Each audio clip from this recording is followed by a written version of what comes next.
Hey everybody, welcome back to my channel. I'm James, and today I thought I would do a little bit of a different video. I'm kind of just talk about a few things here that I wanted to mention. And if you've been following my channel, you'll know that right now I'm in the process of building this Balsa USA smoothie. It's a 40 size RC plane kit. And I'm probably a little bit over halfway finished with it. So the video that's coming up on this, I've already done. And it's all about a couple steps, which include putting on these doublers in the nose section of the fuselage and also installing the engine mount. And like usual for me, I start out kind of taking a step, and I think to myself that it's not going to take me very long to do this, and I'll get it kind of cranked out. And 9 times out of 10, it takes me a lot longer than I think it would take me. And this is another case where that happened. So I ended up actually breaking this into 2 videos, and I'm going to post those 2 videos after I do this video. So the reason I'm sort of kind of babbling on here is I wanted to mention a few things. So while I was doing this step, through some of my contacts, I was contacted by through the comments, I'm sorry, on my channel, I was contacted by another RC plane channel producer or provider, and that is David. And David has a channel called David's Stuff. Now, I was kind of surprised to get a comment from him, because I've been keeping an eye on his channel for a long time. And the reason that is because David, I consider him an expert in glow engines, and I'm sure he's an expert in a lot of all other things related to RC planes. But he has he has a channel that is really dedicated to RC glow engines, and he knows, I would probably say, everything about glow engines. Like I said, I would consider him an expert. He knows everything from the different manufacturers, the history of the glow engines, glow engines that were built going all the way back to who knows when. You can find things about how to break your engines down, how to tune them, how to set them up if they're brand new, how to troubleshoot them if they're old or if you're having problems with them, things like tearing down the carburetor, things like setting the valve lash, you name it. He's got a video on there, and he's got a bunch of them. And I think he's got well over 1,000 videos on RC on these glow engines. And I was actually kind of taken aback a little bit, because I was kind of surprised that he contacted me, and he was very complimentary about my channel, which really was a little bit humbling for me. And he also asked if he can mention me on his channel, just as sort of like a little bit of a support for me. And again, I really appreciate that. And what I'm doing here is I'm sort of returning the favor. He didn't ask me, for a favor, but what I decided to do is I would sort of respond to him with this video mentioning his channel. So if you are interested in RC planes and interested in flying, glow powered planes, by all means check out his channel, so you can get, it's like an encyclopedia on RC glow engines. And even if you're not into glow engines and you're flying gas or electric or free flight or whatever it is, if you're flying RC planes, check it out anyhow, because it's just really cool what he has on there. And who knows, it may inspire you to go to eBay and get an old used glow engine or something, or buy a new one and build a kit after that. So I just wanted to mention that, and I really appreciate him mentioning me on his channel. All right, so then what I'm going to do is I'm going to put a link to his channel in my description of this video, and I'm going to try to put a link to his channel on the end of my video also, so that you can get to it easily. So again, go ahead and check it out. Okay, so like I said, I am continuing on with this Balsa USA build, and I'm going to keep plugging away at it. It's going to take a little bit longer for me to get finished, but it's getting there. It takes time. And I'm also have another kind of smaller video series going on, if you want to call it a series, where I've been troubleshooting my Sato 62, which is this guy right down here, which is on this Hanger 9 Piper Cub. And my next video on this is going to be, I'm going to take a look at the glow plug. I'm going to try to maybe set the valve lash and do a few things and try to get this thing sort of tuned up and ready to go. And hopefully I'll be successful with that. Let me get this out of the way. Okay, so another thing I wanted to sort of touch upon was that, as I'm building the smoothie, it's taken some time. So I've been thinking about different things I want to sort of add into my video, into the subjects, to sort of hopefully keep the interest going in what everybody's seeing here on my channel. And one thing that I've always had a little bit of trouble with, or that I'm kind of struggling with, is that when I go flying, I don't always have someone who can record my flights for me and that type of thing. So in the past, I've tried to record my own flights by having like a action camera, like a GoPro or an 8-man or something like that, kind of stuck on my head. And besides sort of it making me look like a dork when I'm out there flying, I haven't been very successful at actually capturing really good video. And if you've seen any of sort of my videos from the ground, you know, the plane's always off, maybe up in this corner or down here, and I haven't really done a good job on that. So I'm trying to figure out a way. I've been trying to figure out a way to maybe make that a little bit easier. So one thing that I started looking into were sunglasses with a video camera on them, and I bought these sports camera glasses, and this is by a company called Ming Sung, and I haven't checked them out yet, but I'm gonna try to get these things set up and get out to the field and see if that actually works for me. Now what I'm hoping is that because the camera, basically the lens is like right here between your eyes, it makes it easier. I'm hoping it makes it easier to sort of follow the plane when you're recording it. Because what I think happens, at least for me, is that when I have a GoPro stuck on my head up here, and you have to sort of train your head to move exactly where your eyes are going, right? So I think hopefully it's going to be a little bit easier for me to sort of train myself to follow the plane if I know the camera is like right here. So I'm gonna try that out, and that's going to be a video, you know, coming up soon. Another thing too is I've got a few extra tools I've purchased recently that I kind of maybe want to talk about. One of them is this little Black & Decker electric drill, and I wanted to get this because I have kind of a standard power drill with a cord on it. It's really heavy and really powerful, and I find it kind of hard to use, to kind of have a lot of control on. And then I also have the smaller thing, which is the roto tool that I have, the Proxon, and that sometimes it's just too small. So I was looking around, I found this thing on eBay, on Amazon, and this is just a Black & Decker. I don't know what model this is, I'll mention it later. But it's just this little, it's basically like a little kit that you would buy for just like kind of minor household stuff. It came with drill bits, it came with some screwdriver type accessories, and a few other things.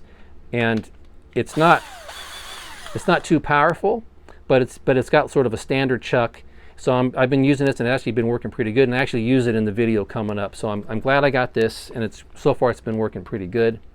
Another thing that I have is I bought this a while back, and you don't know what this is, but I'll open it up. And I've had people comment that, you know, when they see me doing my carving and stuff, I haven't been using the razor plane. And you know, a razor plane is basically, if you don't know what a razor plane is, it's basically like a block plane, like you'd see for like the bigger construction type of things, or cabinet making things, but it's actually very small, and it has a razor blade instead of a kind of like a beefier kind of chisel-like blade that you would see like in a kind of standard thing. And it's actually a very popular tool used in construction of RC planes. I've just never had one.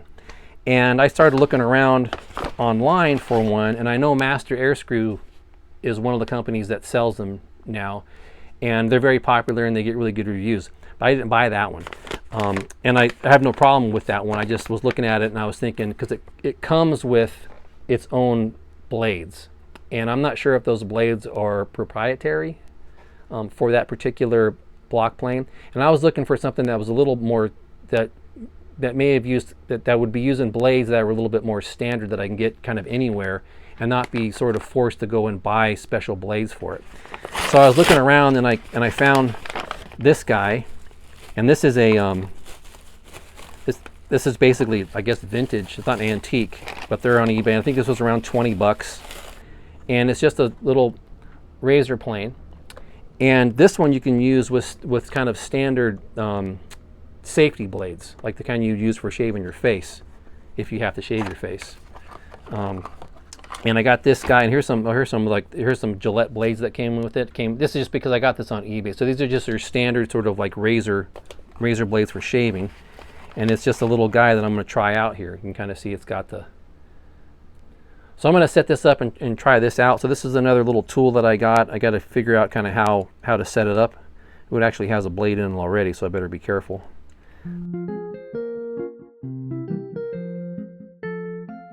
Oh, you know what I also wanted to mention was I have this other little side project, and you've seen it if you've been on my channel. It's called Why We Fly. And I started that one just because what I find is, obviously, maybe not obviously, but 99.9% of the time that I meet someone who flies RC planes, they're flying planes because they love aviation. And that's what's inspired them to do their thing. And you know, when I was a kid, I started back in, you know, I started building plastic models, and then I started building kind of the stick and tissue models, and then I moved up to RC planes. But I've always had, you know, a great, you know, a love, if you want to call it, you know, for aviation subjects. And I thought the Why We Fly series that I started would just be like, if I go to my local sort of like air museums and things, and I can just kind of post some short little things about like real planes. I was hoping that would be just something of interest that I could sort of share with everybody. So I do have that, and I may even do a few other things also besides just going and looking at airplanes in museums. So just some other maybe general aviation stuff, if I could kind of think of some things, because that's why I fly. I mean, I love airplanes, and that's all there is to it. And speaking of the stick and tissue planes, or the stick and tissue models, actually, hold on one second here. Grab this.